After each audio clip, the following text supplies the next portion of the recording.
जय हिंद, वंदे मातरम। दोस्तों स्वागत करता हूं आप सभी का आपके अपने परिवार दीक्षित एजुकेशन अड्डा पर। दोस्तों आज हो चुका है 17 मार्च और एसएससी सीएचएसएल की परीक्षा की पहली शिफ्ट में आपसे क्या क्या पूछा गया, आने वाली शिफ्ट में अब आपको क्या पढ़कर जाना है, कैसा लेवल रहा है आज की परीक्षा का, उसके ऊपर आज हम चर्चा करने वाले हैं। पूरी क्लास को अटेंड कीजिएगा 100%।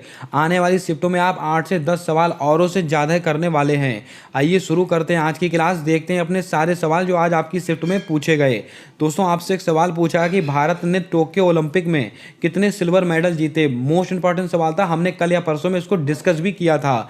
2 मेडल जीते हैं, 3 जीते हैं, 4 जीते हैं कि 5 जीते हैं। दोस्तों मैंने आपको नोट कराया था भारत देश ने टोक्यो ओलंपिक 2020 में कुल कितने मेडल जीते थे। दोस्तों कुल 1 2 का 4। इसको आप ऐसे याद करेंगे, 1 गोल्ड मेडल जीता था, 2 सिल्वर मेडल जीते थे, 4 ब्रॉन्ज मेडल जीते थे। यानी कि दोस्तों आपका सही आंसर क्या होगा, 2। आपका 2 आंसर सही होगा। सिल्वर मेडल कितने जीते हैं, 2, इसको आप ध्यान में रखें। गोल्ड मेडल कितने जीते हैं, 1।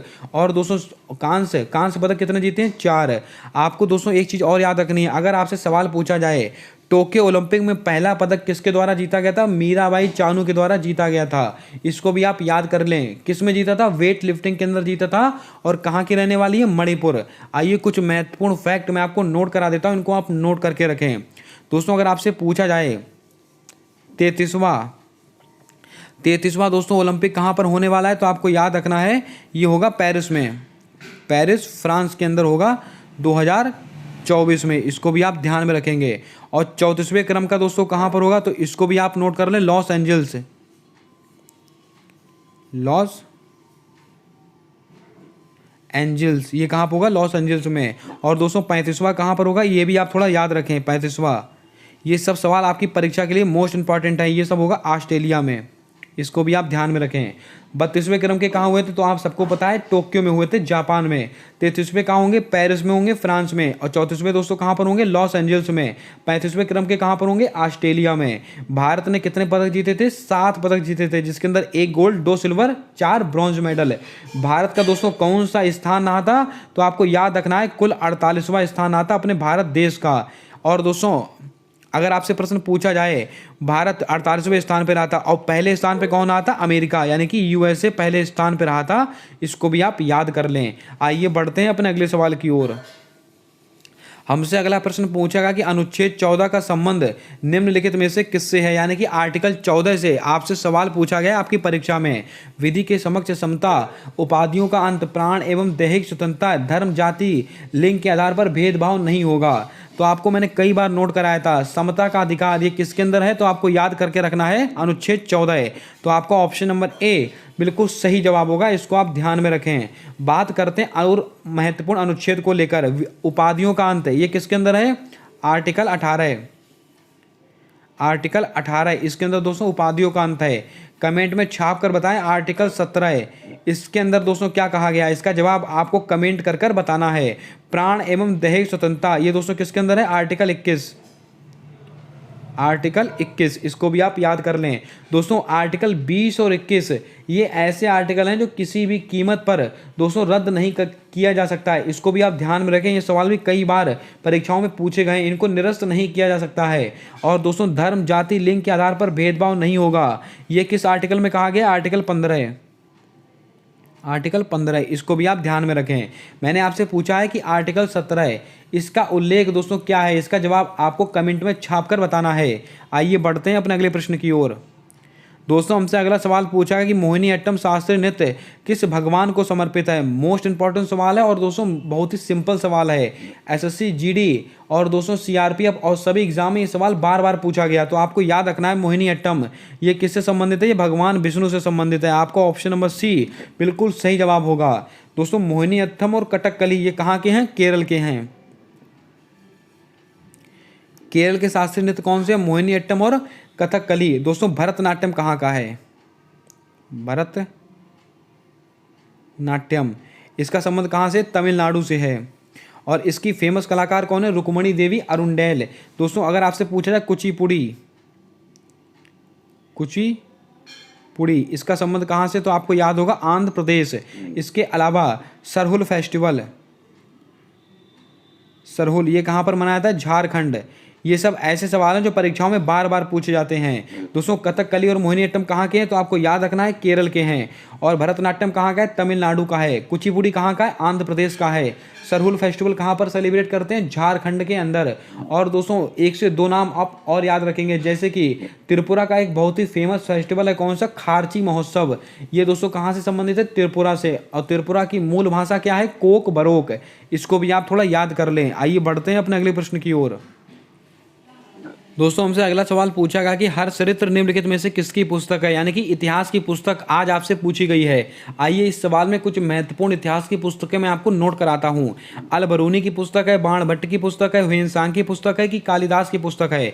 आपको दोस्तों याद करके रखना है, हर चरित्र किसकी पुस्तक है, ये बाणभट्ट की पुस्तक है। आपका ऑप्शन नंबर बी बिल्कुल सही जवाब होगा, इसको आप ध्यान में रख लें। इसके अलावा कादम्बरी, कौन सी दोस्तों, कादम्बरी,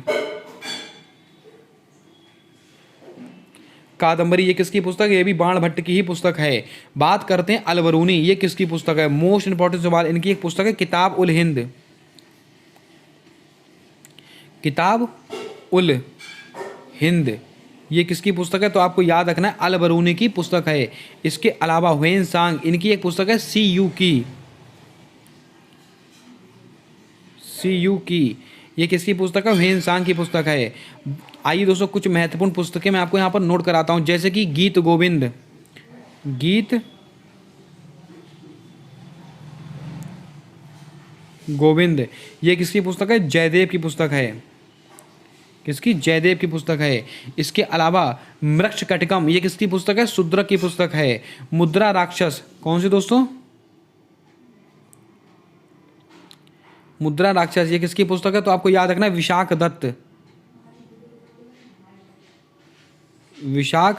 दत्त की पुस्तक है मुद्रा राक्षस, इसको भी आप नोट कर लें।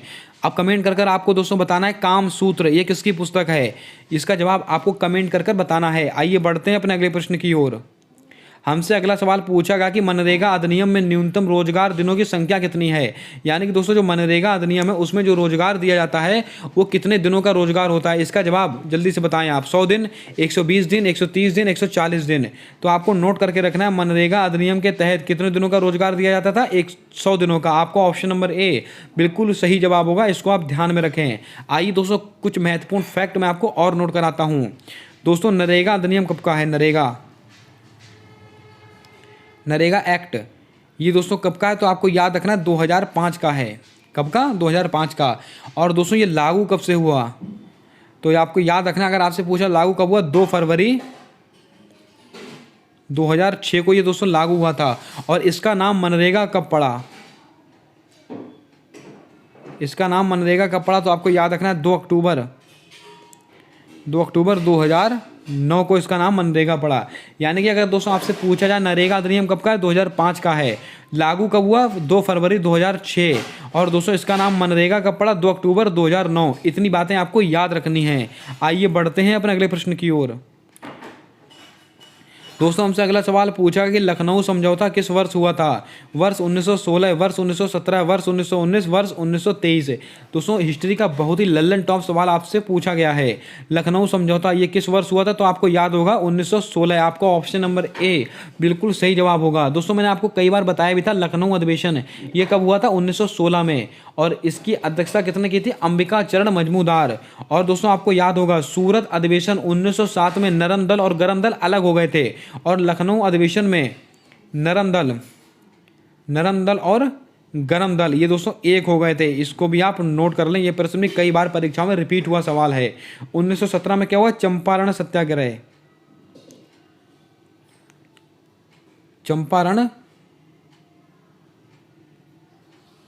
सत्याग्रह हुआ था, महात्मा गांधी जी के द्वारा किया गया था। अब बात करते हैं 1919, इसको क्या हुआ था, तो दोस्तों आपको 2 से 3 चीज़ें याद रखनी है। 13 अप्रैल 1919 क्या हुआ था, जलियांवाला बाग हत्याकांड। और दोस्तों क्या हुआ था, रोलैक्ट एक्ट आया था,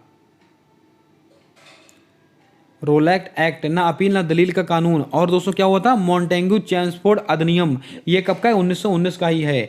और 1923 इसमें क्या होता, स्वराज पार्टी की स्थापना हुई थी, स्वराज पार्टी, इसकी स्थापना कब हुई थी, 1923 में। किसने की थी? चित्तरंजन दास और मोतीलाल नेहरू। इसको भी आप ध्यान में रख लें। जल्दी से दोस्तों वीडियो को लाइक कर दें, चैनल पर नए हो तो चैनल को सब्सक्राइब करके बेल वाला आइकन ध्यान से दबा लें, ताकि आने वाली सारी वीडियोस के अपडेट आप तक आसानी से पहुंचते रहें। क्लास को पूरा अटेंड करें, 100% आने वाली शिफ्ट में आपको बहुत हेल्प मिलने वाली है। हमसे अगला प्रश्न पूछा गया कि बाफ्टा पुरस्कार 2022 में बेस्ट अभिनेत्री किसको चुना गया? जोआना स्कैलनन को चुना गया, जैन कैंपियन को, विल स्मिथ को, कैरोलिना को।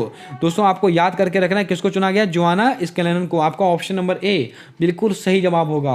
अगर आपसे पूछा जाए बेस्ट